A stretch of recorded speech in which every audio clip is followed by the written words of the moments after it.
भारत को स्विट्जरलैंड से मिले एमएफएन का दर्जा खत्म होने का कितना बड़ा असर हो सकता है? स्विट्जरलैंड ने भारत को दिए सर्वाधिक तरजीही देश यानी मोस्ट फेवर्ड नेशन एमएफएन का दर्जा रद्द कर दिया है। स्विट्जरलैंड ने ये फैसला नेस्ले विवाद पर सुप्रीम कोर्ट के फैसले के बाद लिया है। हम जानने की कोशिश करेंगे कि स्विट्जरलैंड के इस फैसले का भारत के साथ उसके आपसी व्यापार पर क्या असर हो सकता है, खासकर एक दूसरे देश में उनके निवेश पर इसका कितना असर हो सकता है। भारतीय दूतावास के आधिकारिक आंकड़ों के मुताबिक साल 2000 से साल 2023 के बीच भारत में स्विट्जरलैंड का निवेश 9.77 अरब अमेरिकी डॉलर का रहा है। खास बात यह है कि हाल के समय में यह निवेश काफी बढ़ा है। भारत में स्विट्जरलैंड का निवेश साल 2015 से साल 2022 के बीच 53% बढ़ा है। भारत सरकार के विदेश व्यापार महानिदेशालय में additional director general foreign trade ADGFT के पद पर रहे अजय श्रीवास्तव कहते हैं, यह विवाद निवेश से शुरू हुआ है और आगे चलकर इसका असर दोनों देशों के आपसी व्यापार पर पड़ेगा। अजय श्रीवास्तव बताते हैं, अब स्विट्जरलैंड में काम करने वाली भारतीय कंपनियों को अपने डिविडेंड पर 5% की जगह 10% टैक्स देना होगा और ऐसा ही भारत में काम कर रही स्विस कंपनियों के साथ होगा। जाहिर तौर पर भारत में स्विस निवेश ज्यादा बड़ा है, इसलिए इसका असर उन पर ज्यादा होगा, तो वो भारत में निवेश पर विचार कर सकते हैं। स्विट्जरलैंड सरकार ने घोषणा की है कि वो भारत को DTA double tax avoidance agreement समझौते के तहत दिए गए मोस्ट फेवर्ड नेशन का दर्जा वापस ले रहा है और यह 1 जनवरी 2025 से लागू हो जाएगा। डबल टैक्स अवॉइडेंस एग्रीमेंट का मतलब है कि किसी एक देश की कंपनी किसी दूसरे देश में निवेश और व्यापार कर रही हो तो उसे दोनों देशों में अपने लाभ पर टैक्स न देना पड़े।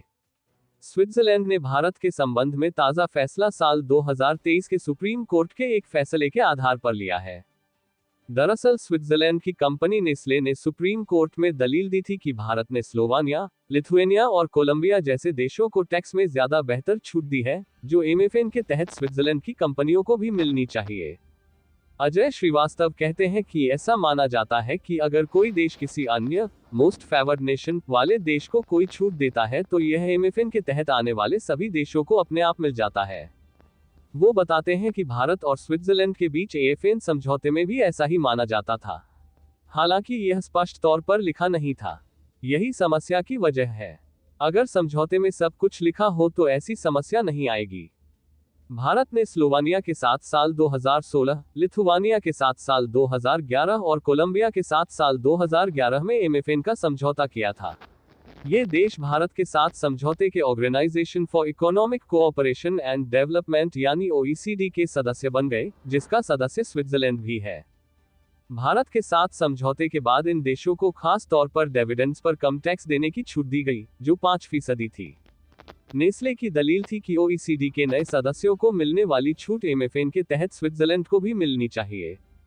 सुप्रीम कोर्ट ने 19 अक्टूबर 2023 को अपने एक फैसले में कहा था कि नेस्ले को ये लाभ भारत स्विट्जरलैंड एमएफएन समझौते के तहत अपने आप नहीं मिल सकता है। इसके लिए भारत सरकार को इनकम टैक्स एक्ट के सेक्शन -90 के तहत इसकी अधिसूचना अलग से जारी करनी होगी। टैक्स और बिजनेस मामलों के जानकार शरद कोहली कहते हैं, पहले दिल्ली हाई कोर्ट ने नेस्ले के पक्ष में फैसला सुनाया था, लेकिन इनकम टैक्स विभाग ने इसके खिलाफ सुप्रीम कोर्ट में अपील कर दी। शरद कोहली कहते हैं, नेस्ले और स्विट्जरलैंड की शिकायत यह है कि भारत सरकार उनके लिए एक नोटिफिकेशन तक नहीं निकाल सकती। ब्रेकिंग न्यूज सबसे पहले देखने के लिए सब्सक्राइब करें।